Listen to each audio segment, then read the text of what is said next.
Live from downtown Vancouver at the Vancouver Film School campus, it's time for EP Live. Hey, welcome to EPN. My name is Victor Lucas, and we bring you the latest in everything cool every single day around here. That's the job that we have. That's our responsibility, and we will take it gladly. We've got another exciting episode of EP Live with a fantastic guest, someone that is very familiar to people that have been watching Electric Playground for a while. And in fact, he used to work with us here on Electric Playground. His name is Cooper Bebeau, and he's going to talk to us about making movies and making video games very soon. But first, we've got a rundown to get to. But before we do that, I have to remind you that we do shoot this show live on location at the Vancouver Film School Cafe, which is at 390 West Hastings in downtown Vancouver. And you are more than welcome to come and join us and be a part of the show. And we always have a good time around here. Let's get started with your rundown, which is getting dedicated to Luc Gagné and Dennis V, two brand new members. And I also have to remind you that we have a very cool Hellboy contest on our Facebook page where you can win tickets to the show. And I think there is some other kind of clothing that you can win as well. You got to go to our Facebook page, facebook.com/Electric Playground to check that out. Now, let's get started with your rundown. Another tiny classic console is coming our way. Sega has announced that the Sega Genesis Mini, first revealed a year ago, will finally land September 19th. Similar to the recent NES Classic and SNES Classic, the Genesis Mini is a tiny recreation of the original Genesis that will come with 40 classic games pre-installed, including, surprise, Sonic the Hedgehog and Altered Beast. The software is being handled by developer M2, the same studio behind the Sega Ages and Sega 3D Classics collections, and the hardware is being handled by Sega itself, so this is not a partnership thing that they're doing with Act Games. You can get those right now if you want one of those Act Games machines. I would love it if this tiny little Genesis console also accepted cartridges, and I've been thinking a lot about this.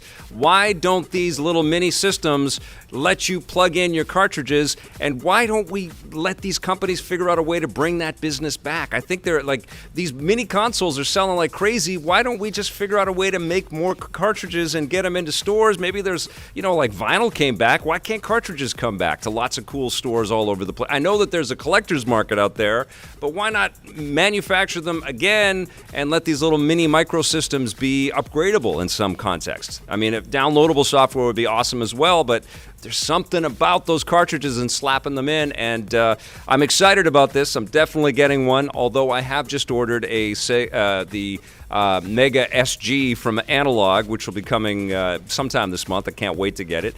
Might be next month, but I'm super psyched for it, and I'm super psyched to pick up my Genesis cartridges and place them into the machine and play them in 1080p on my big screen TV. But yeah, retro gaming isn't going anywhere, and in fact, the farther the distance we get from when these games first came out in 16-bit, the better they seem to be, and the better they seem to look. Those cartridges and all of those sprite-based games are aging very gracefully. They're super fun, super challenging, and clearly lots and lots of people love them. And I just wish that these companies would figure out a way to get all of them to us. And one of the major, I didn't mean for this to be a big rant, but I've been thinking about this a lot, clearly. But one of the major stumbling blocks that is a part of this equation are all these licensed games that are out there, because this is the time in the video game industry when all these studios spent millions of dollars locking up all these licenses and making Spider-Man games and Batman games and all. There was some good stuff in there, but those licenses are the challenge, and I don't know if we're going to get them back, and I feel like there's a business to be made working all those deals and bringing back some of those classics. I would sure love that, and I think you would too. All right, it's the end of the road for the PlayStation 4 racing game DriveClub. Sony has announced that they'll be shutting down the servers for DriveClub, as well as its spin-offs, DriveClub VR and DriveClub Bikes, on March 31st, 2020. This will essentially make the game unplayable, given its strong emphasis on multiplayer, although the scaled-down single-player component will still be available. Sony will also stop selling the game on the PlayStation Network starting this summer. This has been a long time coming. DriveClub launched in 2014 with Sony hoping it would be the next Gran Turismo, but it failed to catch on. They already closed down developer Evolution Studios in 2016, so taking the servers offline is the final nail in the coffin, and this story almost dovetails directly into the previous story. Isn't this a shame that we have a game that had a fan base that was, elegantly made by Evolution, which also made the MotorStorm games, which I love, and I wish Sony would bring those back. I wish they would bring back Evolution Studios, as a matter of fact. But here we see a game being shut off because it's digital only. Here's a game, you might own it, and you won't be able to play it because it's digital only. And I think we all have this pride. Every lifer out there that's been playing video games for a long time has this fear, and as we shift and edge closer and closer to this digital-only future that we're inevitably moving towards, I feel like the loss of being able to play some of these classic games is tragic and terrible. And I think the business should try to do whatever it can to preserve these experiences. In fact, if it's online that's becoming the stumbling block, I think there's another business in there for, a server company or Amazon, which has, great swaths of the internet, to figure out a way to preserve the online components of some of these classic games so they don't die. The fact that this media has a shelf life and it dies is just abhorrent. It's terrible. And yes, movies get taken off of Netflix all the time or other streaming services, but they don't die. They don't disappear. You can still find them somehow. Video games, unless I don't know, they can disappear. And people do find ways to find them.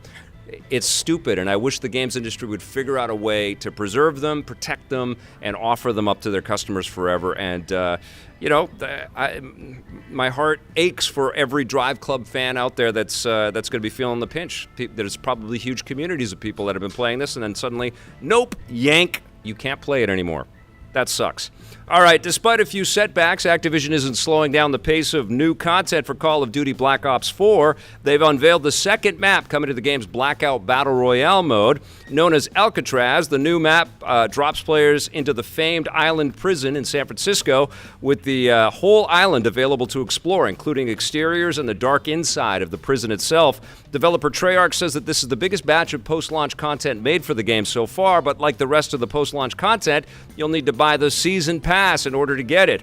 The new map launches tomorrow on the PlayStation 4, with other platforms following in about a month. Although Black Ops 4 has sold well, it still failed to meet Activision's expectations, which is one of the reasons why the publisher fired about 800 people, or 8% of their total workforce, despite record profits. The next Call of Duty game deploys later this year, and guess what? It's got a single-player component in it again. And I think that this is, another tale of the move to digital only and finding ways to kind of sell you content that you don't physically own, but it's still fun and still lots and lots of love and effort put into it. But I feel like there was a big saturation. I think Fortnite's success and PUBG's success, Apex Legends' success, this move towards Battle Royale, we were going to start to see some casualties. I think this is one of them. This is an excellent Battle Royale experience, by the way. And I'm not taking anything away from the game. It was fun. It was really well made, but it did feel like a sliver of its former self just by the absence of that single-player component. And Activision knows that, and their studios know that. That's why it's coming back. I feel like, the games industry has been pinched on a lot of sides. A lot of consumers out there feeling like everybody's got their hands in their pockets and their hands on their wallets after they've purchased a $60 to $80 experience already. And that's going to backfire. And I think that's what we're seeing here. I think that's what these layoffs at Electronic Arts and these layoffs at Activision kind of represent. I feel like they're kind of gaming the system a little bit and moving, asking for the full meal deal price and then also asking for our extra season pass money and our DLC money and our microtransaction money. It's worked.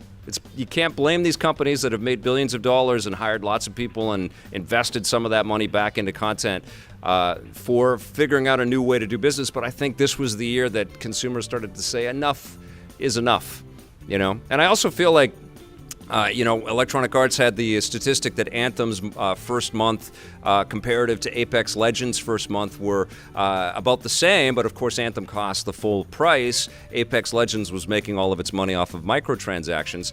They probably cost nearly the same amount of money to make, maybe actually probably quite a bit less, because BioWare had all of the narrative and all the years of development and the stop-start and all that stuff. But it is interesting. I feel like let's not kill single player, guys. You know, you big studios out there, Activision and EA, let's not kill single player. Let's not kill experimentation, and let's not kill giving consumers the whole package for one price. You know, let's not do that. I mean, here that's it, right? That's the bracket. We got the Genesis on one end, and we have, you know, like, would you please buy our season pass for Call of Duty on the other end? I don't know if that's progress. All right, DC just made it a lot easier to get the latest adventures from their best superheroes. They've announced that their online streaming platform, DC Universe, will now include access to digital versions of all of their comics. This is amazing. Before, they only had a selection of comics available, but now subscribers will be able to read every single DC comic that comes out. DC also plans to eventually make all their older comics available as well, although it's unclear how long that will take given their 85-year history. DC Universe isn't available in Canada yet, but they say it's coming soon. This is the way you do digital right, man. If you are going to go back and archive all of that artistic, creative work, all of those amazing comics that kind of set the stage for this cinematic comic book universe that we are all living in, whether we want to or not. We've got a superhero movie in the theaters every week. We've got superhero TV shows on almost every night. They're honoring all of the comic work by letting us have access to it. Marvel's already got their fantastic subscription service there. I forget what it's called, Marvel Ultimate or something. I've been a long-time subscriber to that. It's not definitive. You don't get everything. The fact that DC is going crazy with this is very good. And I think that speaks very well of preserving this work for future generations and giving people access to this work. When I was a kid growing up and I was getting into Batman and Superman and Green Arrow, all my DC heroes, I used to love going to the comic shop, shout out to one of my favorite comic stores in Vancouver, and I would dive into their old bins, their old comic bins, and I would pick out those old comics and I would read them all the time. And I love diving into those old stories.